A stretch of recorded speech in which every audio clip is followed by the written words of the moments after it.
नमस्कार दोस्तों, स्वागत है आपका मेरे YouTube चैनल 14 डिग्री नॉर्थ में, जहां हम आपके लिए लाएंगे बहुत सारी रोचक खबरें। तो दोस्तों, आज हम बात करेंगे तीसरे स्वदेशी एयरक्राफ्ट कैरियर के बारे में, जिसका काम शुरू होने वाला है। तो आइए इसके बारे में जानते हैं। दोस्तों, हमारे रक्षा मंत्री राजनाथ सिंह जी ने कहा है कि बहुत जल्दी तीसरे एयरक्राफ्ट कैरियर को बनाने का काम शुरू होने वाला है। यह पूरी तरह से स्वदेशी होगा। यह विक्रांत क्लास का दूसरा एयरक्राफ्ट कैरियर होगा। इससे बनने में कम समय लगेगा। एयरक्राफ्ट कैरियर की डिस्प्लेसमेंट 45,000 टन होगी। यह अपने ऊपर 28 फाइटर जेट्स और हेलीकॉप्टर तैनात कर सकेगा। आईएनएस विक्रांत से पहले रूस से 2013 में आईएनएस विक्रमादित्य मंगवाया गया था। दोनों फिलहाल नौसेना की सेवा में लगे हैं। पिछले साल जनवरी में संसदीय स्टैंडिंग कमेटी ने तीसरे एयरक्राफ्ट कैरियर की ज़रूरत बताई थी, लेकिन भारत का मकसद है चीन की बराबरी में एयरक्राफ्ट कैरियर खड़े करना, ताकि टक्कर दी जा सके। दोस्तों, कैसा होगा तीसरा एयरक्राफ्ट कैरियर? आइए इसके बारे में जानते हैं। IAC-2 यानी दूसरे स्वदेशी विमान वाहक युद्धपोत का डिस्प्लेसमेंट 45,000 टन रहेगा। लंबाई 860 फीट, बीम 203 फीट, ऊंचाई 194 फीट और ड्रॉथ 28 फीट होगी। इसमें 14 डेक होंगे।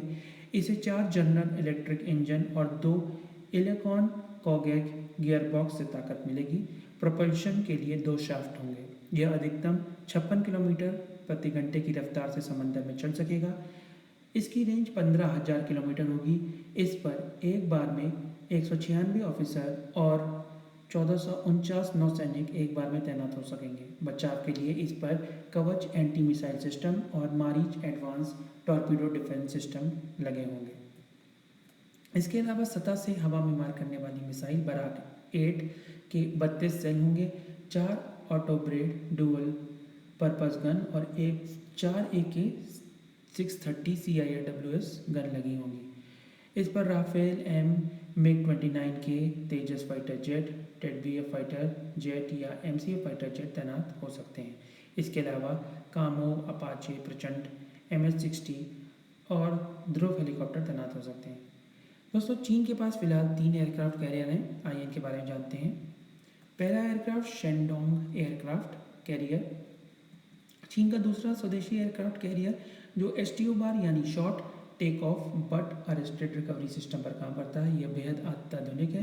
यह 305 मीटर लंबा है और इसकी बीम 75 मीटर की है। इसके अलावा डिस्प्लेसमेंट 70,000 टन है। यह अधिकतम 44 लड़ाकू विमान अपने ऊपर लेकर चल सकता है। कहा जाता है कि इस विमान वाहक पोत वर्तमान दुनिया के सबसे घातक हथियार लगाए गए हैं, लेकिन चीन ने इसकी जानकारी साझा नहीं की है।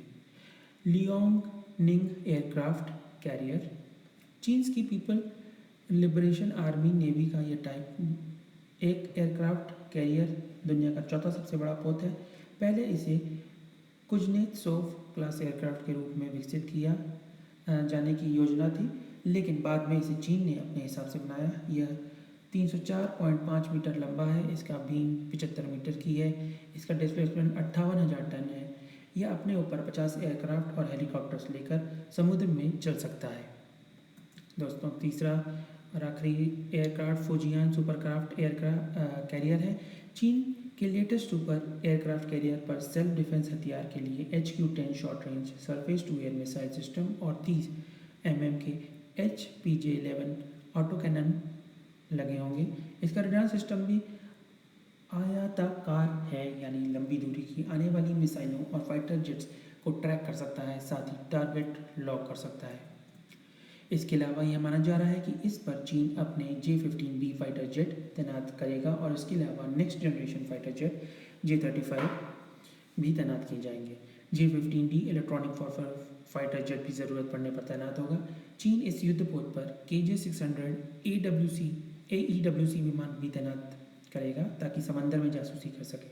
सिर्फ इतना ही नहीं, फुजिया एयरक्राफ्ट कैरियर पर Z8/18 यूटिलिटी और ASW हेलीकॉप्टर तैनात होंगे। साथ ही नया Z-20 मीडियम हेलीकॉप्टर भी तैनात किया जाएगा।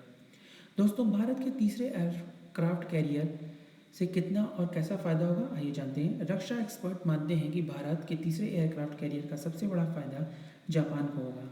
आसपास के समुद्री इलाकों में भी शांति का माहौल बनेगा। जानिए कैसे। भारतीय सेना मजबूत होगी तो चीन की पहले नेवी को भारत की तरफ ध्यान देना होगा।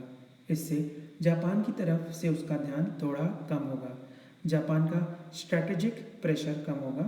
दूसरी तरफ जैसे ही भारतीय समुद्री इलाके में भारतीय नौसेना की मजबूती बढ़ेगी, आसपास के इलाकों की सुरक्षा बढ़ेगी। इससे जापान, थाईलैंड, म्यांमार जैसी समुद्री तटों वाले देश के आसपास स्थिरता आएगी, रणनीतिक संतुलन बनेगा। तीसरा फायदा, दूसरे एयरक्राफ्ट कैरियर के लॉन्च होते ही भारतीय और जापानी नौसेना ज़्यादा नज़दीकी से मिलकर युद्ध अभ्यास कर सकेंगे, ज़्यादा तकनीकी समझौते कर पाएंगे, मैरी टाइम पेट्रोलिंग भी आसान होगी। वहीं चौथी खास बात यह रहेगी कि समुद्री इलाकों में जहाँ तक जापान नहीं पहुँच पाता वहाँ भारतीय नौसेना जा पाएगी। इससे दोनों ही देशों का तनाव कम होगा और समुद्री सुरक्षा बढ़ेगी। तो इसी के साथ मैं इस वीडियो का अंत करूँगा। आशा करता हूँ आपको ये वीडियो अच्छा लगा होगा।